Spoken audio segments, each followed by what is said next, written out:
नहमदुहु व नुसल्ली अला रसूलिहिल करीम अम्मा बाद फ़ाउज़ बिल्लाहि मिनश शैतानिर रजीम बिस्मिल्लाहिर रहमानिर रहीम। रूहानी तरबियत और रूहानी इलाज के सिलसिला में आज का मौजूए बयान है सूरतुन नहल की आयत नंबर 98, जिसमें आऊज़ या ताऊज़ यानी आऊज़ बिल्लाहि मिनश शैतानिर रजीम नाजिल हुई बज़रिया वही। इस आयत का तर्जुमा है, कुरान पढ़ने के वक़्त रांदे हुए शैतान से अल्लाह की पनाह तलब करो। आऊज़ का मकसद अल्लाह ताला अपने नबी करीम सल्लल्लाहु अलैहि वसल्लम की ज़ुबानी बज़ुबान मुस्तफ़ा करीम सल्लल्लाहु अलैहि वसल्लम अपने मोमिन बंदों को इसके पढ़ने का हुक्म फरमाता है कि कुरान करीम की तिलावत से पहले आऊज़ पढ़ लिया करें। यह हुक्म फ़र्जियत के तौर पर नहीं है। इस हुक्म की मसलहत ये है कि कारी कुरान में उलझने, गौर व फिक्र से रुक जाने और शैतानी वसवसों में आने से बच जाए। इसलिए जमहूर उलमा इकराम कहते हैं कि किर्रत कुरान पाक शुरू करने से पहले आऊज़ पढ़ लिया करें, यानी आऊज़ बिल्लाहि मिनश शैतानिर रजीम, ताकि शैतान ईमानदार मुतवक्किलीन अल्लाह पर तवक्कल रखने वालों को वो ऐसे गुनाहों में फांस न सके जिनसे वो तौबा ही ना करें। इसकी कोई हुज्जत इनके सामने चल नहीं सकती। ये मुखलिस बंदे इसके गहरे मकर से महफूज रहते हैं। खताब अगरचा नबी पाक सल्लल्लाहु अलैहि वसल्लम से है, लेकिन मुखातिब सारी उम्मत है। यानी तलावत कुरान के आगाज़ में आऊज़ बिल्लाहि मिनश शैतानिर रजीम पढ़ा जाए। तलावत से पहले ताऊज़ पढ़ना ईमान की हकीकत और अमाल साले के इल्म का मंबा कुरान ही है, लेकिन कुरान की तलावत बज़ाते खुद बहुत बड़ा साले अमल है। जैसा कि अहदीस में आया है, खैरुकुम मन तअल्लमा अल कुरान व अल्लमा हु, तुम में से बेहतर शख्स वो है जो खुद कुरान सीखे फिर इसे दूसरों को सिखाए। और कुरान की तलावत के आदाब में से एक ये है कि तलावत शुरू करने से पहले आऊज़ बिल्लाहि मिनश शैतानिर रजीम पढ़ लिया करें। यानी मैं शैतान मरदूद से अल्लाह की पनाह तलब करता हूँ या अल्लाह की पनाह में आता हूँ। पनाह अमूमन किसी नुकसान देने वाली चीज़ या नुकसान पहुँचाने वाले दुश्मन से दरकार होती है, और ऐसी हस्ती से पनाह तलब की जाती है जो इस नुकसान पहुँचाने वाली चीज़ या दुश्मन से बेइंतहा और बहुत ज़्यादा ताकतवर हो। शैतान क्योंकि गैर महसूस तौर पर तलावत कुरान पाक करने वाले आदमी की फ़िक्र पर असरअंदाज हो सकता है, तलावत के दौरान इसे गुमराह कुन वसवसों कज फ़िक्री में मुब्तला कर सकता है। लिहाजा शैतान के इस वसवसाए अंदाज़ी से अल्लाह की पनाह तलब करने का हुक्म दिया गया है, जिसके आगे शैतान बिल्कुल बेबस है। अल्लाह पाक कुरान में फरमाता है, इसी कुरान को पढ़कर बहुत सारे हदायत पा गए और बहुत से गुमराह हो गए। गोया ये दुआ दरअसल कुरान से सही रहनुमाई हासिल करने की दुआ है।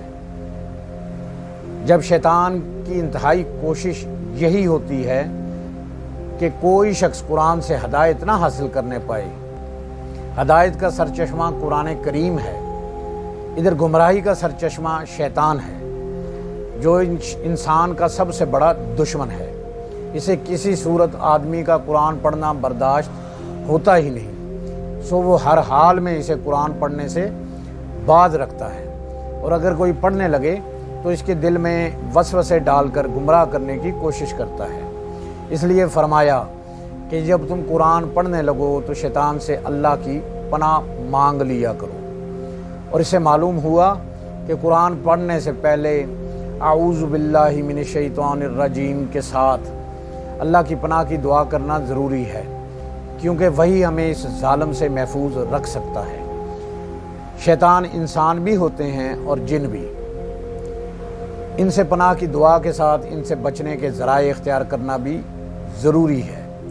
अगर कोई शख्स इनसे मेल जोल और दिली दोस्ती रखता है और आऊज़ु बिल्लाहि मिनश शैतानिर रजीम पढ़कर अपने आप को इनसे महफूज समझे और इनसे मिलता रहे, तो इसकी मिसाल इसी शख्स की तरह है जो तोप के मुंह पर खड़ा होकर इससे पीछे हटने की बजाय आऊज़ पढ़कर अल्लाह की पनाह मांगता रहे और अपने आप को गोलों से महफूज समझे।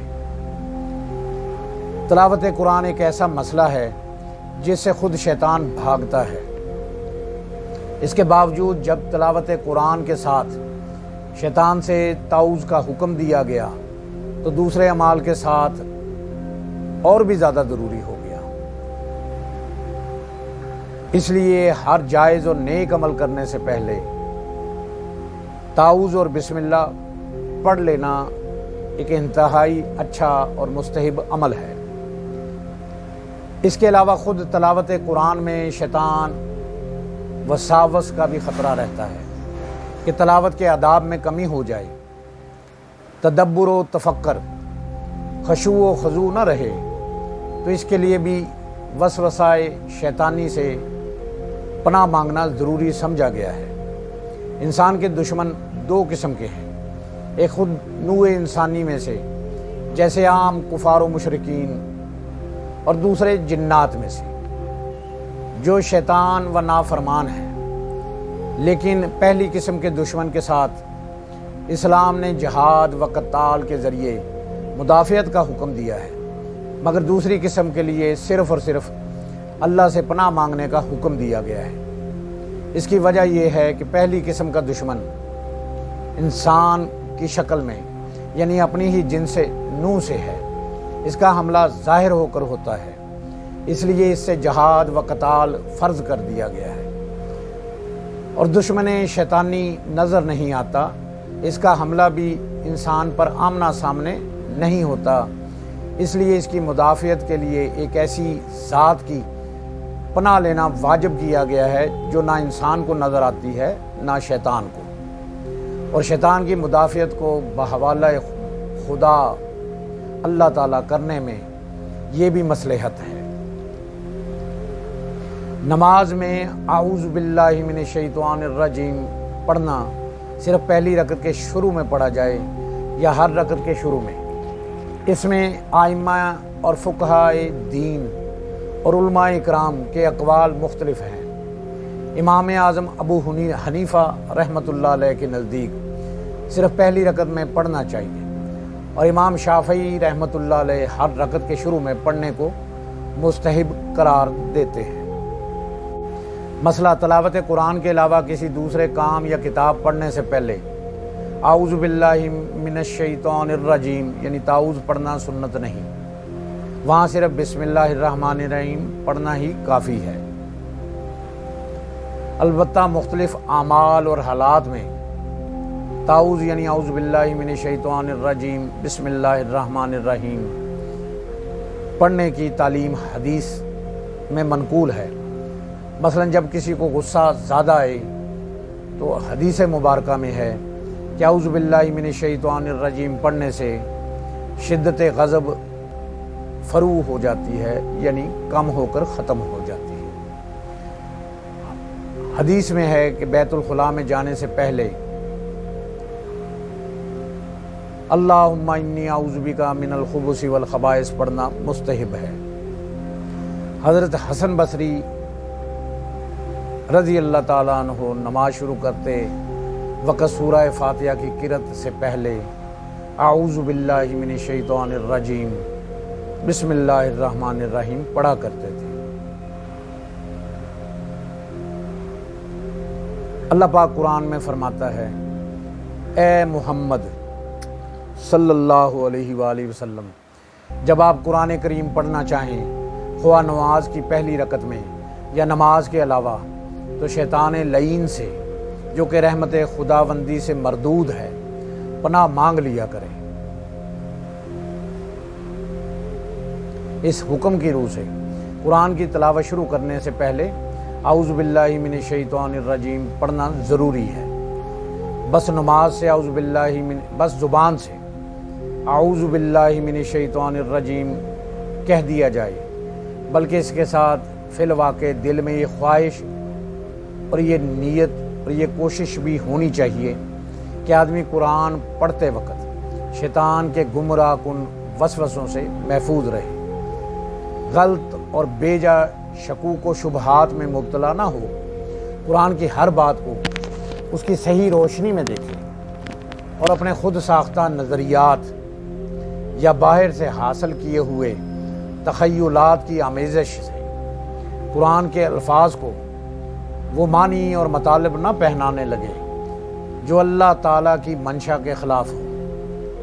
इसके साथ आदमी के दिल में ये एहसास भी मौजूद होना चाहिए कि शैतान सबसे बढ़कर जिस चीज़ के दर पे है वो यही है कि इब्ने आदम कुरान से हदायत ना हासिल करने पाए। यही वजह है आदमी जब इस पाक किताब की तरफ रजू करता है तो शैतान इसे बहकाने और असल हदायत से रोकने और फ़िक्र व फहम की गलत राहों पर डालने के लिए एड़ी चोटी का जोर लगा देता है। इसलिए आदमी को इस किताब का मुताला करते वक्त इंतहाई चौकन्ना और मोहतात रहना चाहिए और हर वक्त अपने प्यारे रब्बे करीम से पनाह मांगते रहना चाहिए कि कहीं शैतान की दरअंदाजियाँ इसे इस सरचश्मा हदायत के फैज़ से महरूम न कर दें, क्योंकि जिसने यहाँ से हदायत ना पाई तो फिर वो कहीं से हदायत ना पा सकेगा। और जो इस किताब से गुमराही अखज़ कर बैठा, इसे फिर दुनिया की कोई चीज़ गुमराहियों के इस चक्कर से ना निकाल सकेगी। जैसे कि आजकल बहुत से गुमराह आलमे दीन बनकर लाखों करोड़ों के ईमान का बेड़ा गर्क कर रहे हैं। इस सिलसिला कलाम में ये आयत जिस गर्ज के लिए आई है वो ये है कि आगे चलकर इन एतराज़ात का जवाब दिया जा रहा है कि जो मुशरिकीन मक्का कुरान मजीद पर किया करते थे। इसलिए पहले तमहीद के तौर पर यह फरमाया गया कि कुरान को इसके असली रोशनी में सिर्फ वही शख्स देख सकता है जो शैतान के गुमराह कुन वसवस अंदाजियों से चौकन्ना हो और इनसे महफूज रहने के लिए अल्लाह ताला से पनाह मांगे, वरना शैतान कभी आदमी को इस काबिल रहने ही नहीं देता कि वो सीधी तरह कुरान को और उसकी बातों को समझ सके। अल्लाह पाक से दुआ है कि अल्लाह में दीन समझने की, शरीयत सीखने की, इसको सिखाने की और इस पर अमल करने की तौफीक अता फरमाए। अल्लाह हमें शर शैतान और मुनाफिकीन के शर से महफूज रखे। अल्लाह हमें अपने प्यारों बंदों की सोहबत नसीब फरमाए और उनकी सोहबत से बचाए जिससे अल्लाह नाराज़ है। या इलाही बहक़ मोहम्मद रसूल दुआ मुझ गुनाहगार की कर कबूल। आमीन बिजाह नबीउल करीमुल अमीन। व आखिरु दावाहुम अनिल हम्दुलिल्लाहि रब्बिल आलमीन।